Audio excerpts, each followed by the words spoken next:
Hi everyone, this is Kamlan Gapi with Q's Blue World. I'm here today because I've got somebody that you've got to meet. So everybody, you've got to meet Miss Diane Murray Ward. I knew Diane first as a host, right? Yes. And Diane actually co-hosts a show about ekphrastic drawing and poetry writing. So what I do, I was invited to be an artist and show my work, and poets wrote about it. And Diane is one of the most gracious hosts I've ever met. She's sweet, she's kind, she's considerate, and she makes it all about you and the writers and not about herself. And that's something that I think, you're one of the most gracious and most hospitable people. But today we're also going to be talking to you about Diane as the writer, which includes poetry, dramas, you name it, she writes it. But not only does she write, she performs. And it has been my greatest honor to have you as a part of Between the Lines community this year. And so today I have the greatest pleasure of interviewing Diane. So, Diane, we are in your city. It's a pleasure. It's a pleasure to have you here in New York. New York, yes, everybody. Manhattan, yes. Yes. And Diane, tell me about your first memories of creativity and wanting to make stuff. I think when I started painting in school, I got an art award when I was in the 6th grade, the B'nai Brotherhood Award. And that's when I thought, oh, this is what I want to do. I want to draw, I want to write. And I had fantastic art teachers in junior high school. My first live model was my art teacher. He got up on top of the desk on a chair and he posed for us. And he said, this is what you do. When you have a live model, this is what I want you to concentrate on. I was flabbergasted. Of course, I never had a live model before. But he allowed us to draw him. I remember as a child, I was making my own Christmas presents. And I asked my parents for a block of granite because I wanted to, that didn't go over too well. It's like, you're not getting a block of granite. And so I used soap. Dove soap is very soft. Yes. And I could handle a butter knife. And I would carve in the soap. And I would take beads and make eyes and take ribbon and make hair. And I would make little faces. And I would give those as presents. I didn't know I was doing recycling because, of course, once the eyeball fell out and the ribbon came off, it was soap.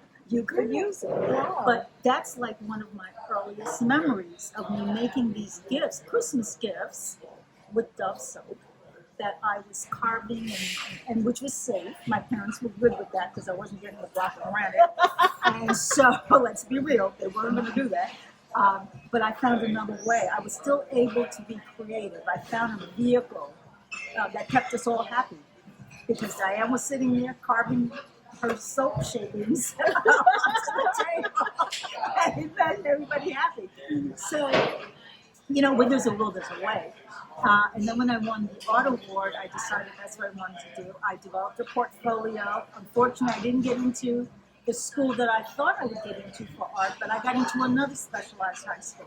So that was okay. And it just so happened in that specialized high school, there was a modern dance instructor. So you went from visual art and then added a new skill, a new expression to modern dance. Tell me about it. She was fantastic. And that's when I realized I could move this body in those kinds of ways. And she was very encouraging when I went to college. Of course, I then continued with some of my dance. But I wanted to use my mind as well as my body. So I was able to put all of that together. And then I was teaching. I was teaching for a while in the South Bronx. And then I heard about being able to teach, and I was like, wow, this is fantastic. Dr. Howard Russ was wonderful. He was my boss, God rest his soul. And he developed monographs that were international monographs that I would help distribute and sell. and provide to different countries all over the world. They would have different people write about the Yanomamo, for example, in different cultures and tribes, and we would share these monographs on different cultures. And I was responsible for helping to send these out and provide these to the authors. So after I worked with Dr. Russ, there was an opportunity for me to get a scholarship at New York University for grad school. And so it was wonderful. I was, of course, you had to be a full-time student.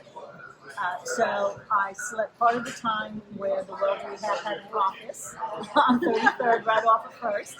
The Russ Institute is on First Avenue, as you know, in NYU. And he said, you could live here those nights that you have to then go to school early in the morning. So besides having my own apartment, I was also living at Russ housing for a while, and got my master's degree. Since I work in New York, I live in New York, I said, United Nations area, there has to be something international. And sure enough, I did internships. They asked me to do 2 internships instead of leaving when I was supposed to. I said, no, we want you to stay. And so I did an internship, and what that involved was really cool, because I would write like articles or papers or reports rather about the different kinds of ways New York City handles rehabilitation. So for example, I remember writing about the Lighthouse, which in New York City is an institution that helps visually impaired blind individuals. And so I wrote about the Lighthouse, for example. I did some other places as well that do rehab. And then sure enough, I'd write the report, we'd have it available at the UN, and different embassies would contact me if they wanted an elaboration. Because what happens is, if there's a really, really good idea, and if you think of it as something that possibly you can use in your country, then maybe I could give you some additional insights that's not in the report. What usually happens, however, is the money. How are you going to finance this? And unfortunately, the politics, of course. But the fact that there was an interest that might be able to take bits and pieces of what I've written and apply it in their country. The unit moved to, I want to say Vienna perhaps, but I didn't go with them. And I was able to, and I stayed in New York. But it was wonderful because it gave me an opportunity to work with some of the authors, but also learn a lot more about not just what's available in New York City, but the possibility that this could help somebody else in another country somewhere. I mean, that's icing on the cake as far as I was concerned, It was great working at the UN. I could go to the General Council meetings. I could, my ID allowed me to do that. So that was really a lot of fun. And when I ended up working for the city, it was because I felt again that I could make some positive strides. I was a college administrator before I worked for the city. I worked with disabled college students who, of course, never had jobs. A lot of people have their little teenage jobs, babysitting and stuff. Nobody hires usually someone who's disabled or handicapped to babysit or, do any of those kinds of jobs. And so my job was to give them internship opportunities in their field of interest. And so that's what I did for freshmen and sophomore students when I was a college administrator. And I'm so happy that they got that experience finally, which is what their resume was lacking.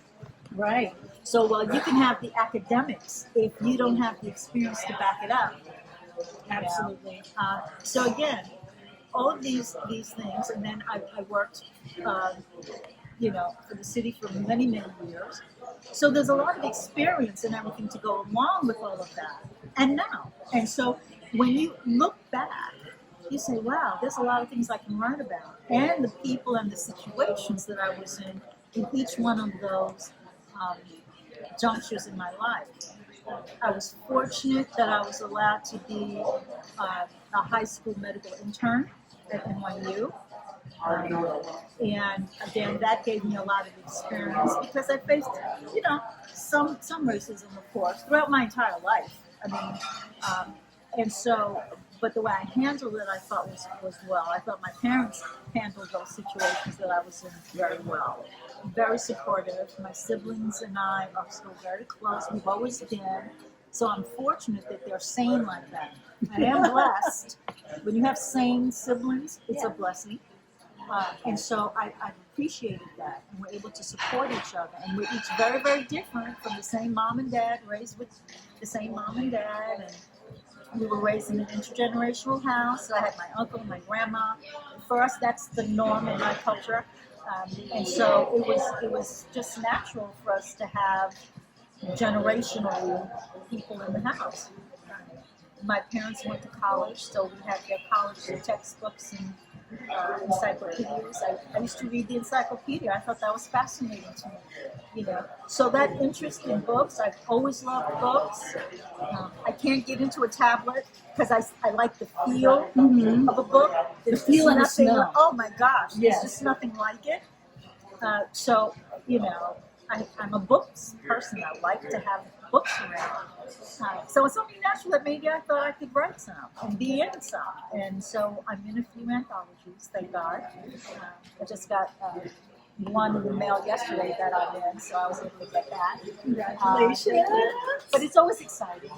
And the ability to share with creatives is really wonderful. Before the pandemic, I was already doing my poetry in front of people. I was already performing at libraries and Governor's Island. Yes. I was already doing this and encouraging others to do the same. I'm with the National Writers Union, and I've always been encouraging writers, especially when someone is afraid to get up. I said, just feel the audience out. There's no pressure. Get a feel for the place. We'll hear your words, And sometimes people say, would you read it? And I'm like, sure, I'll read it. But I think you could probably do a better job, And so then they get a little more chutzpah. They get a little more, and I'm like, I'll be right here. If you get nervous, look at me, and you'll be fine. Oh, please. Now they've taken off. Oh, please. They didn't want us to say this. So, but it's wonderful to see. It's wonderful. It's wonderful when people grasp that and become fearless in their creativity. And there's no right or wrong in writing. It's what you wrote. I love hearing about that because oftentimes you can hear creatives of all sorts saying, "Oh, is my artwork good or is it bad?" Wrong question, right? No, absolutely. It's the wrong question. You did it. You wrote it. There's a reason why. If you want to redraft it, it's your business. If you don't and you feel it's complete, leave it alone. Other people don't dictate what it is that you feel or feel compelled to write, especially about your own experience. No. Writing is cathartic for a lot of reasons. And all writing doesn't have to be sad and morose. You can trigger happy, right? You can trigger happy. I like that. Yes, definitely. So, I heard the teacher voice in you too. That even in the arts, you are a natural coach, and you want to give other people self-efficacy so that they can be them. Tell me, in your creativity, what do you feel is a good story? When do you know when it's done? A good story is one that I think I've been able to express every nuance, every emotion, every syllable I can possibly think of in my thesaurus of words. Okay? I have mastery of the English language, I think. Writing forces me to make sure, do I really? Am I getting what I'm feeling across as well as I want to without boxing you with it? You have to read between the lines if you don't mind. Sometimes I'm not going to always obviously tell you what I mean. Some pieces you have to read yourself, but let's say you don't, you only hear me say it. I want to make sure that I'm still getting you to listen. Because it's not hearing the work, it's listening to the work. Tell me the difference. What is hearing and what's listening? Hearing is, sounds hitting your timpani and your eardrum and everything else. I'm hearing something, a noise, a vibration, something. But listening requires that you try to have a level of comprehension. What is she trying to say? What is she trying to make me feel? Where is she taking me? I love pieces that transport me. I love pieces that take me someplace I've never been before. And those that take me someplace I've been before, I recognize it. It's like, oh yeah, I know what that feels like. Now you've got me. Now you've really got me. And the pieces that I may not necessarily understand right off the bat, it means I have to hear it again. It means that was I being completely as attentive as I could have been? Mm-hmm. Because I want to give each poet the opportunity to engage me. I think otherwise it's just noise. Don't do that to another poet. For them to be brave enough to share the work with you means that you should be respectful enough to try to listen to it. I may not get it right off the bat, and I noticed that I was recently in a workshop, not a workshop, it was a reading, and the poet said, I apologize for those of you that have heard this before. And I remember writing in the chat, I never tire of hearing the piece because I learned something new. There's another nuance that I may have missed the first time, the second time, the third time. Poetry is like a really good film. You know how you can look at something and you say, I thought I got that. And then you look at it again and say, I almost know the script. I've seen it so many times. And then you look at it again and you're like, I didn't see that before. I didn't capture that before. And I thought I was being attentive. That's how it is with poetry. That's how it is with prose. You have to sometimes necessarily hear it more than once or see it more than once. That's what I think. Right. And just because I think it's arrogant for us to say, oh, we've heard it before and dismiss it, right?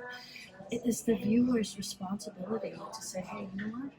If the poet's willing to read it again, maybe the poet has another message that I might have missed the first time. So even as listeners, we have the opportunity to exercise some humility in receiving something again. And you know what else is also true? I noticed this also when I used to do the readings, books for the Lighthouse, textbooks, science books. There used to be science books to do recordings of for the Lighthouse. There's a nuance. There's a way to present something. You can present the same piece. You can read it so many different ways. The intonation makes a world of difference. And the listener is going to pick that up. Yes. So you can be in a certain mood that day. You read it one way. Yes. Right? And then you hear it another way. It's like, did it come off like that? Like, really? It was because I was ticked at somebody. But you know, so I think there's a lot to be able to say for the human voice, being able to, I don't want Alexa to read it. I don't want, I think the human voice. What's really interesting is when an author reads their work and then they ask someone else to read it. You notice the difference, right? Absolutely. It's like, wow, look at how that came across. That's exciting to me. It is to me too, because one of my favorite ways of providing feedback, when a poet asks me, can I have feedback from you, I say the first thing before I even analyze it, I'm just going to read it. Because just by reading the person's work, so much goes into it, and then you're not telling the poet what to do or to change, but the poet can then interpret, I didn't like how that sounded.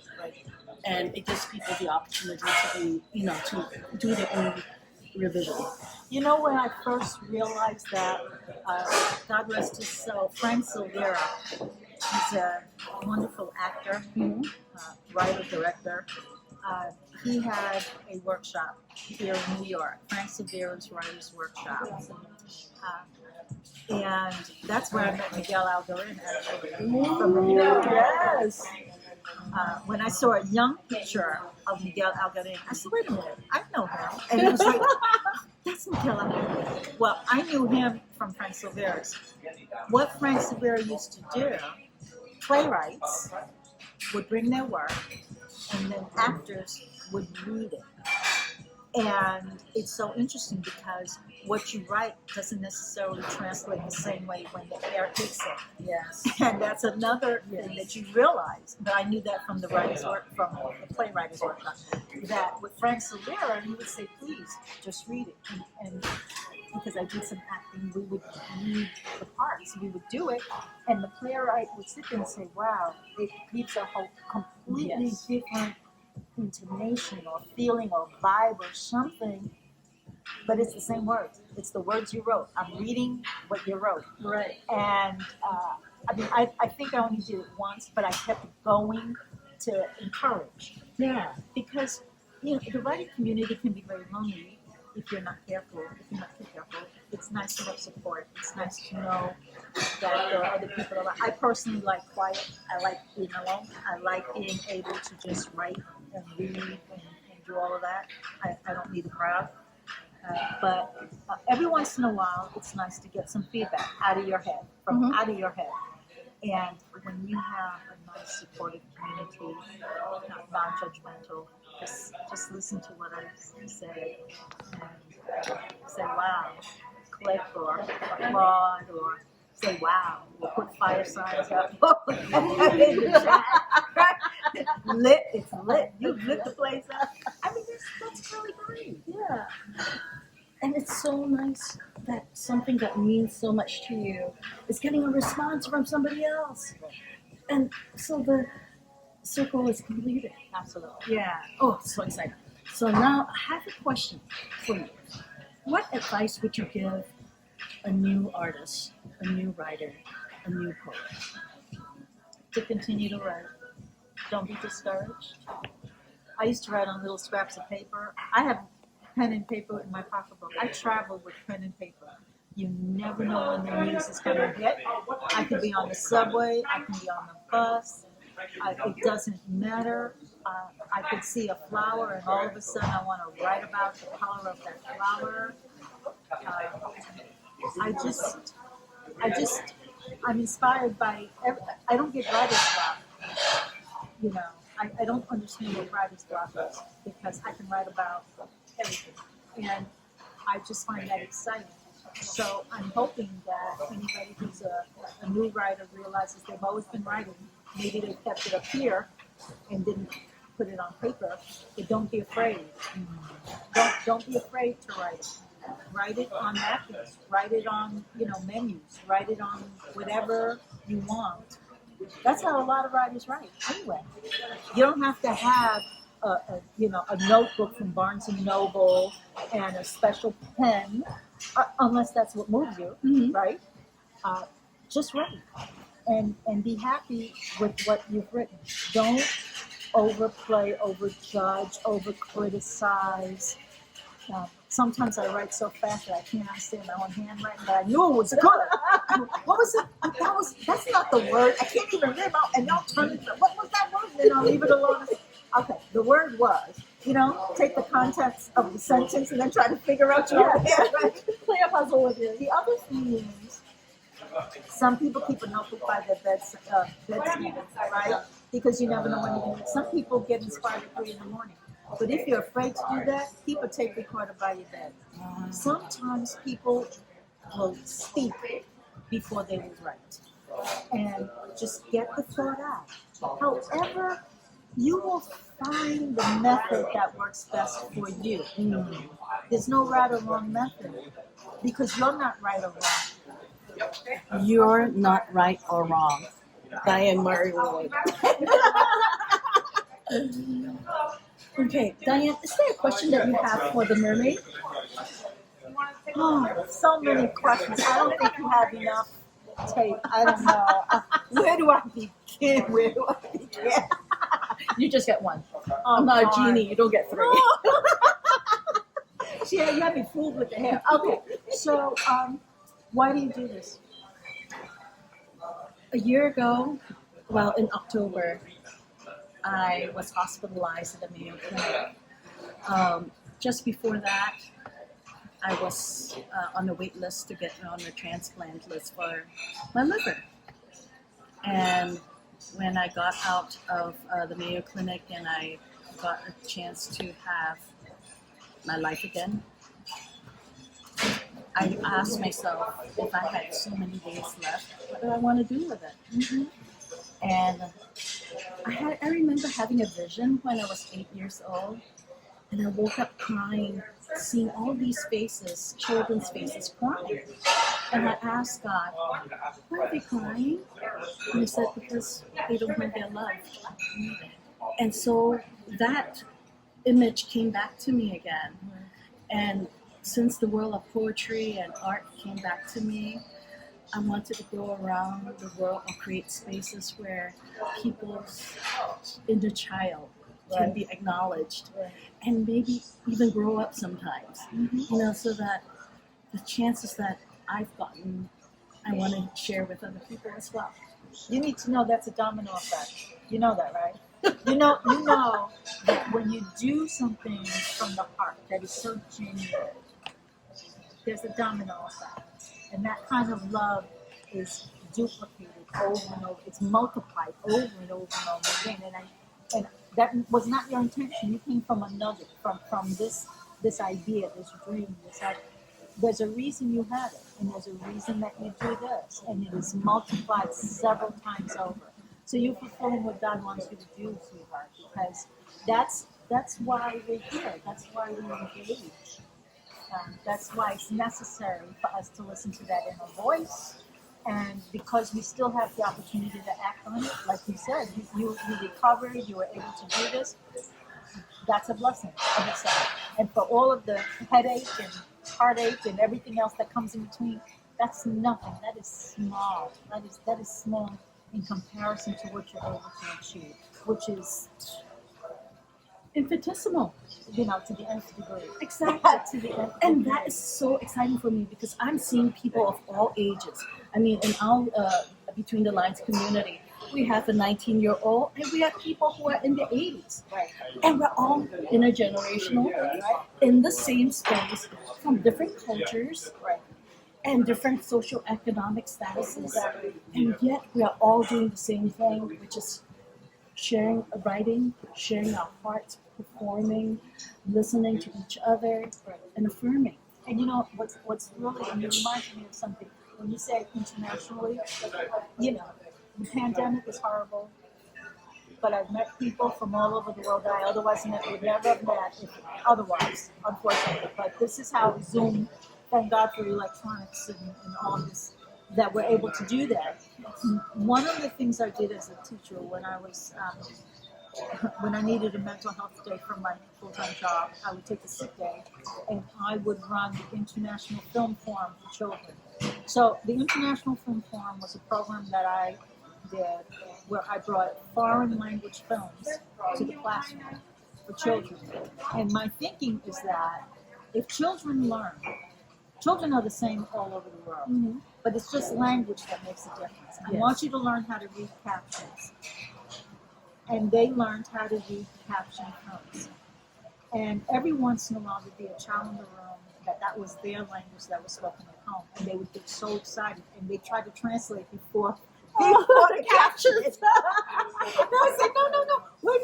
And they, no, he said such and such. I had sign language, I had Arabic, I had Spanish, I had all kinds of different, and the kids loved it. My thinking is that if you can have this much fun as a child, understanding that we're all the same thing, it's only language is not a barrier, then maybe you'll grow up understanding that when you meet people from other countries, from other lands, who don't speak the same language that you do. So that was my hope. I'm hoping you'll see that they go away with that idea and understand language is wonderful. It's culture. It's, you know, you're proud of your heritage, your language, what you're raised with, but understand that it's not a barrier. Language is never a barrier.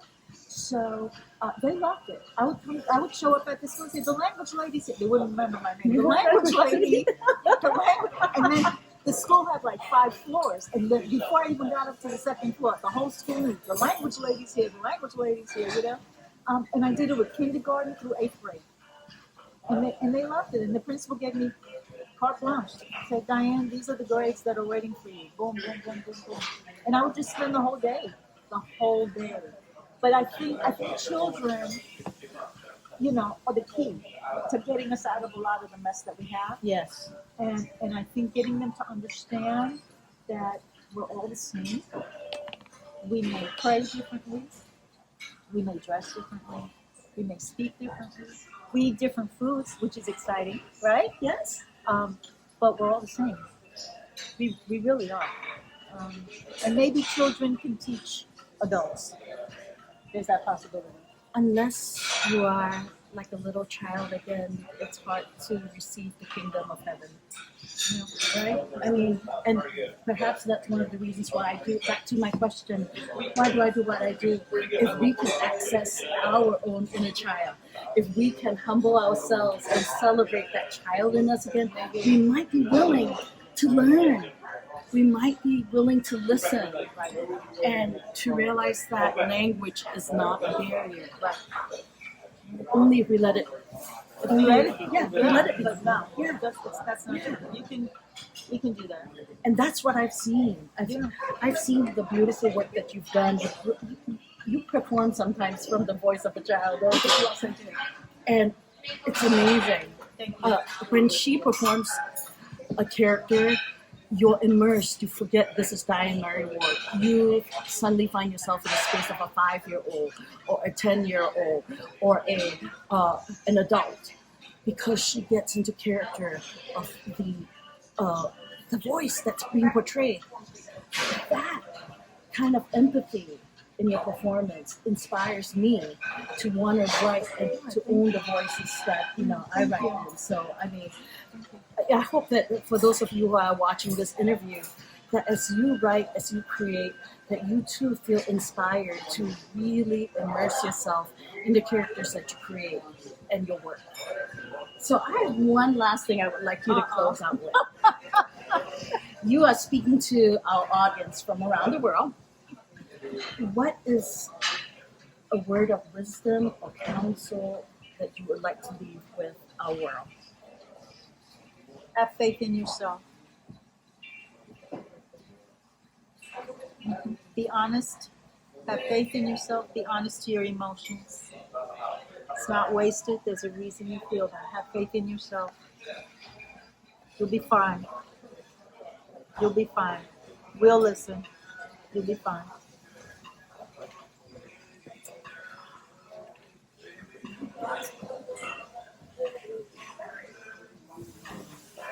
Thank you. No, thank you very you. much. And so, everyone, this is Kemontan Dapi and Diane Murray Ward signing out with Q's Blue World. Just reminding you that you have faith in yourself. You'll be all right. We'll be all right. Yes. Yes. I believe it. Here. For that, let's toast. Toast. Thank you. Thank you.